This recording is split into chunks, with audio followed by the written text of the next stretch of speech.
12ኛ ክፍሎች ዛሬ ደግሞ የምናወራው ስለናንተ ነው ማለት ነው። ስለናንተ ምን 12ኛ ክፍል ስንገባ ከዛ በኋላ በሚመጡት ውጤቶች ህይወታችን እንደሚበላሽ ኦር ሌሎች ነገሮች አፕል እንደማያደርጉ ነው ብዙ ሰዎች የሚነግሩን። ነገር ግን የማይነግሩን አንድ ሚስጥር አለ። እሱን ዛሬ ነው እነግራችኋለሁ ማለት ነው። ምንድነው ካላችሁኝ ሰብስክራይብ ያደረጋችሁ ቀጥታ ወደ ቪዲዮ። ምንድነው ዋነኛው ነገር የማይነግራችሁ ነገር? በመጀመሪያ ደረጃ በአመት ውስጥ የተለያዩ ፊሊንጎችን ፊል እናደርጋለን አይደል? የተለያዩ አይነት ጸባዮችን እናስተናግዳለን። የመጀመሪያው ምንድነው? ጠንካራ ወይም ጀግና መስሎ መታየት። የአመቱ መጀመሪያ ላይ እንደኛ 600 የሚያመጣ የለም። ከ600 የምንዘጋው እኛንም ብለን የምናወራው በቃ 600 አብዝሽ ነው ማልፈው ምናምን አይነት ታሪክ። ከዛም ባለፈ ደግሞ ሲቀጥል ደግሞ ምንድነው አዳዲስ ደብተሮች ነው የሚገዙት። ይሄ ማጥኛ ደብተር ነው፣ ይሄኛው እንትን ነው፣ ይሄኛው ደግሞ ለፊዚክስ ለብቻው፣ ለኬሚስትሪ ለብቻው፣ እስክሪብቶ ልንለይ እንችላለን፣ ሁሉም ለየብቻው ማለት ነውና እንደዚህ አይነት ነገሮች ይፈጠራሉ። ይሄ የመጀመሪያው ጸባያችሁ ነው ማለት ነው። ሲቀጥል ደግሞ ሁለተኛው ምንድነው? የጭንቀት መግቢያ የምንለው ነው ማለት ነው። እሱ ምንድነው? ወደ መሀል እየመጣን ስንሄድ ውጤታችን እየወጣ ሲመጣ ማለት ሞዴሎችን እየሰራን ሊሆን ይችላል ኦር ደግሞ የክፍል ፈተናዎችን እየሰራን ውጤታችን 50 40 ምናምን እኛ አይደለም እኮ ማለት አስተማሪው የሚሰራበት መንገድ ነው ልክ ያለው ነው የተማርነው መጥቷል ወይ አልመጣም ምናምን እያልን የምንከራከርበት ከራሳችን ጋር ጥል የምንፈጥርበት ጭንቀታችን የሚጀምርበት ስቴጅ ማለት ነው። ይሄ ስቴጅ ላይ ከሆናችሁ እስቲ ኮሜንት ላይ 2 እያላችሁ አስቀምጡልኝ። ያ የመጀመሪያው ስቴጅ ላይ ካላችሁ ደግሞ ኮሜንት ላይ 1 ብላችሁ አስቀምጡልኝ ማለት ነው። ሶስተኛው ስቴጅ ደግሞ መጠለያ የምንፈልግበት ስቴጅ ምንድነው? ከጓደኞቻችን ጋር ለማጥናት እንሞክራለን ግን አውርተን ነው የምንጨርሰው።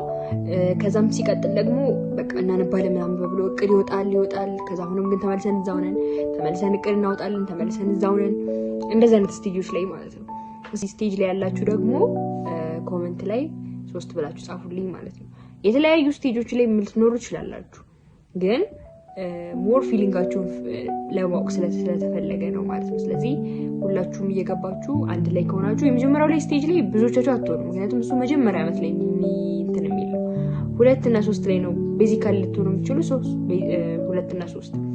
እንደገና ሲቀጥል አራተኛው ደግሞ የጸሎት ስቴጅ የምንለው ማለት በቃ ማጥናቱ ምናምን በጣም ሲያቅተን ሊያቅተንም ይችላል ግን በቃ ወደ ጸሎት እንገባለን። ፈጣሪ ሆይ በቃ ኤም ካልኩኝ ልክ እንዲሆን አድርገው አይነት ጸሎት ጸልያችሁ ታውቁ ወይ? ደግሞ እንደዚህ ቆጥራችሁ ማለት ነው ኤቢ ምናምን አይነት ብዬ ስሰራ ትክክለኛው መልስ እንዲሆን አድርግልኝ አይነት ጸሎት።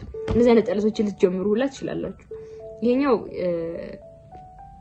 ከባዱ ስቴጅ ነው ማለት በቃ በፊሊንግ ደረጃ ልትፈተኑ ትችላላችሁ። በጣም ብዙ የፊሊንግ እንትኖች አሉ። እኔ 5ቱን ዋናዎቹን አውጥቼ ነው አሁን እዚህ ጋር ያቀረብኩላችሁ ያሉትና የመጨረሻው ደግሞ ሰላማዊ ተስፋ መቁረጥ የምንለው ነው።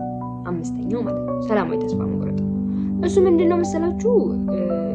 በቃ ተስፋ ቆርጣችሁ 3 ቀን ሊቀረው 2 ቀን ሊቀረው ለፈተናው ከዛ ምን ታደርጋላችሁ? በቃ ቁጭ ብላችሁ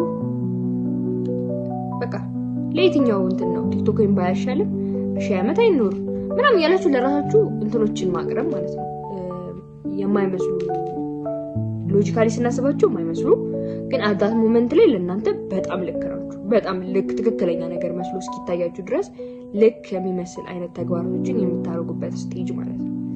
ከነዚህ ከ5ቱ ስቴጅ ውስጥ እናንተ የትኛው ውስጥ ነው ያላችሁት? ስቴጃችሁን እስቲ ንገሩኝ። እንትኖች ላይ ምንድነው የመጀመሪያው ስቴጅ ላይ ነው ያላችሁት? በጣም አግሬሲቭ ሆናችሁበት በቃ ለማጥናት ምናምን ተነሳሱበት ስቴጅ ላይ ነው ያላችሁት? ወይስ ውጤት ሲመጣ ራሳችሁ ጋር እየተሸዋወዳችሁ ነው ያላችሁት? ኦር ደግሞ ቀጥላችሁ 3ኛው ስቴጅ ላይ ነው ያላችሁት? ጸሎት ላይ ነው ያላችሁት? ኦር ደግሞ የመጨረሻው ስቴጅ በቃ ተስፋ ቆርጣችሁ ተቀምጣችሁ ሺህ ዓመት አይኖር እያላችሁ ነው ያላችሁት? የዚህ ሁሉ ሀሳብ መጨረሻው ማለት ነው የትኛውን ፊሊንግ ላይ ብትሆኑ፣ የትኛውን የፊሊንግ መዘበራረቅ ላይ ብትሆኑ ማድረግ ያሉባችሁ አንድ ተግባር ነው ማለት አሁን ላይ ማለት ነው።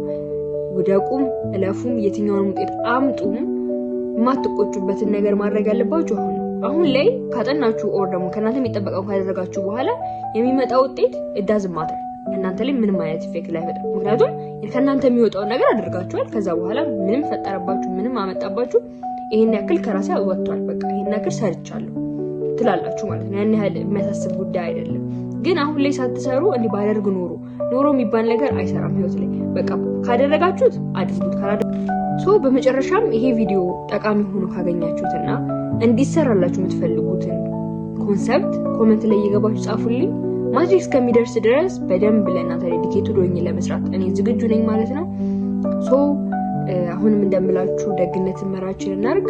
ላይክ፣ ሼር፣ ሰብስክራይብ ማድረጋችሁ እንዳትረሱ። መልካም ጊዜ